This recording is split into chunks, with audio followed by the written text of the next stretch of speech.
2021 में कारों की कीमतें तो इतनी अधिक बढ़ने वाली हैं कि आप परेशान हो जाएंगे इन कीमतों को देख कर कि हो क्या रहा है इस ऑटोमोबाइल इंडस्ट्री में, कारों की कीमतें इतनी अधिक क्यों बढ़ रही हैं। लेकिन अगर इसके रीजन में जाएंगे तो असली जिम्मेदार आप खुद हैं।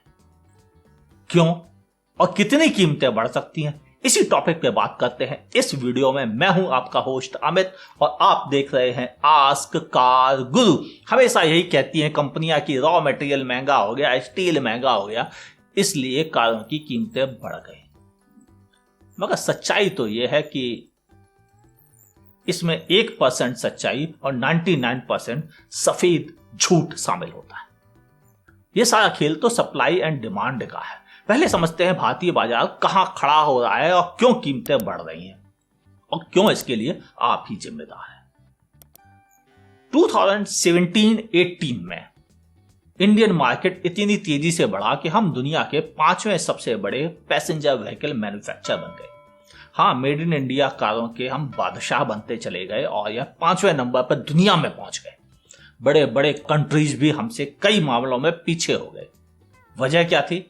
हमने बहुत अधिक कारें खरीदनी शुरू की। अगर आपको लगता है कि इंडिया में केवल 2 ही मैन्युफैक्चर हैं तो आप गलत है।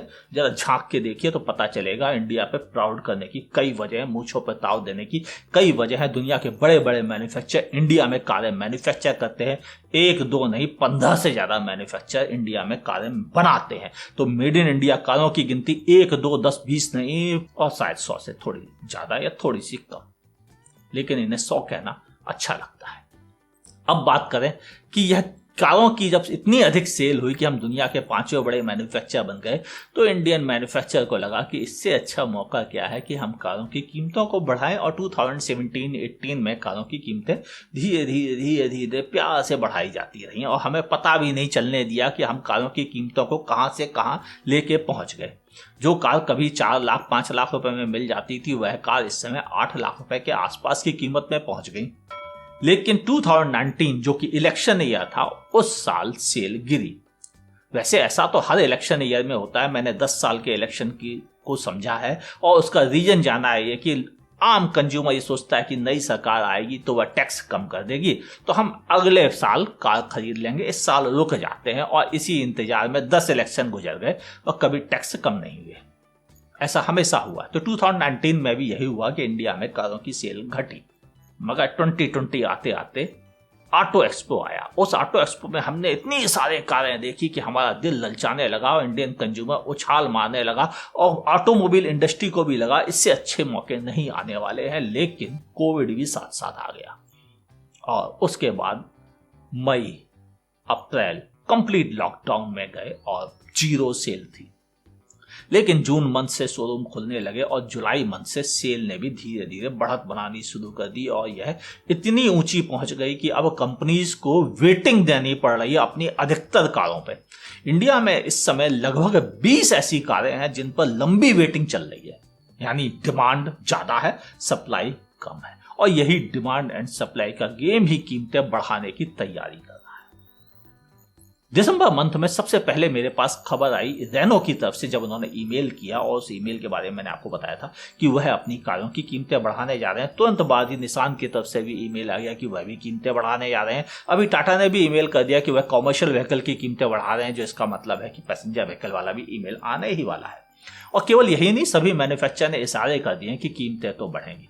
मैं आपको बता रहा हूं कीमतें केवल अभी ही नहीं बढ़ रही हैं, ये 2021 में खत्म होने से पहले 2 नहीं 3 बार कीमतें बढ़ सकती हैं और यह थोड़ी थोड़ी थोड़ी करके इतनी बढ़ा दी जाएंगी कि 2021 खत्म होते होते कीमतें आसमान छूने लग जाएंगी। ऐसा हो क्यों रहा है? उसकी वजह है सेल लगातार बढ़ती चली गई। आप ध्यान से देखें तो जुलाई मंथ के बाद से सेल बढ़ती रही और इसने 2019 के रिकॉर्ड भी तोड़ दिए, 2018 के रिकॉर्ड के पास पहुंच गई और यह सेल नवंबर मंथ में ऐसी बढ़ी कि दिसंबर मंथ में कंपनीज ने डिस्काउंट ही नहीं दिए। बोले हटो, क्या करना डिस्काउंट देके, ऐसे ही बेचो, लोग खरीद तो रहे हैं, फर्क क्या पड़ता है। और इसी वजह से डिस्काउंट्स कम दिए गए। मैंने डिस्काउंट्स पे वीडियो बनाया था, उसमें भी यह शिकायत की थी कि कंपनी ने डिस्काउंट जानबूझ के नहीं दिए। ऊपर आई बटन पे क्लिक करके देख सकते हैं। और यह इशारा था कंपनीज की तरफ से कि भाई साहब डिस्काउंट हम दे नहीं रहे, तो यह उम्मीद लगा के बैठ जाइए कि अगले साल से कीमतें तगड़ी बढ़ेंगी। कीमतें जनवरी मंथ से ही नहीं बढ़ेंगी। जनवरी मंथ में बढ़ने के बाद अगला मौका मिलेगा कंपनीज को अप्रैल मई में दोबारा अपनी कारों की कीमतें बढ़ाने का, और फिर उसके बाद वह दोबारा मौका उठाएंगे दिवाली के समय कीमतें बढ़ाने का। वजह, कोविड के बाद लोगों में पर्सनल व्हीकल की डिमांड बढ़ी, इसी वजह से सेकेंड हैंड कारों की सेल भी बढ़ी है, उनकी भी कीमतें बढ़ी हैं, और नई नवेली कारों पर तो कंपनीज ने बम्पर कमाई करनी शुरू कर दी। 2019 में जब सेल कम हुई थी तो मैन्युफैक्चरर्स ने अपने स्टाफ को हटाना शुरू कर दिया था। इंडिया के लगभग हर मैन्युफैक्चरर ने स्टाफ अपना कम किया था, केवल 2 मैन्युफैक्चरर को छोड़कर, वो थी किया और एमजी, क्योंकि उनके प्लांट नए नए लगे थे और बढ़ रहे थे, प्लांट डिमांड बढ़ रही थी, इसलिए उन्होंने एम्प्लॉइज जरूर अपॉइंट किए। बाकी सभी मैन्युफैक्चरर ने अपने एम्प्लॉय कम किए थे। इवन कई कंपनीज ने तो वीआरएस दे के हटाया था, और 2020 के लॉकडाउन में जो बचा था वो भी उन्होंने स्टाफ कम कर दिया। अब तो कंपनी प्रॉफिट में आ गई क्योंकि सेल जबरदस्त थी,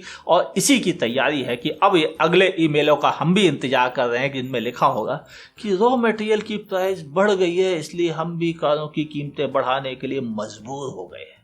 और यह लगभग हर मैन्युफैक्चरर कहने वाला है। अगर हम एग्जाम्पल की बात करें तो नेक्सॉन का एग्जाम्पल मेरे सामने है। मैंने पिछले साल नेक्सॉन खरीदी थी इसी दिसंबर मंथ में, और वह मुझे 8,10,000 रुपीज की पड़ी थी, और इस समय वही सेम वेरिएंट लगभग उन्हीं फीचर्स के साथ में 9,40,000 रुपीज का मिल रहा है, यानी 1,30,000 रुपए कीमतें बढ़ चुकी हैं ऑलमोस्ट।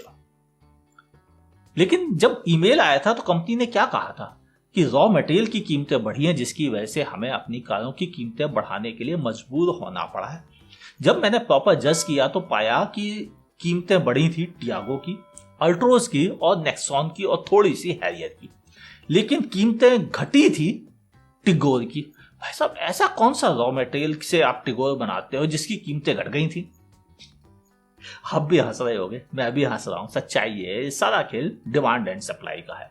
टियागो की डिमांड बढ़ी, अल्ट्रोज की डिमांड बढ़ी, नेक्सॉन की डिमांड बढ़ी तो उस पर कीमतें बढ़ा दी गई, और टिगोर की डिमांड नहीं बढ़ी और घटी उल्टा तो उन्होंने उसकी कीमतें घटा दी ताकि थोड़ा तो बिक जाए। ये है सारा खेल, और केवल एक टाटा ही नहीं, हर मैन्युफैक्चरर ही करता है। आप ध्यान से देखो तो अमेज की कीमतें भी बढ़ी क्योंकि अमेज धड़ल्ले से बिकी, बाकी सब प्रोडक्ट की कीमतें उतनी नहीं बढ़ी। होंडा में ऐसे ही हुआ, ग्लेंजा और क्रिस्टा के साथ, क्योंकि टोयोटा में इन दोनों कारों की सेल बढ़ी, बाकी घटी तो उस पर कोई भी प्राइस नहीं बढ़ाए गए। और केवल इनके साथ ही क्यों, मारुति में भी आप देख लें, स्विफ्ट बलेनो की कीमतें बढ़ गई जबकि इग्निस की कीमतें उतनी नहीं बढ़ी। सेलेरियो की कीमतें घटी, अल्टो की बढ़ी।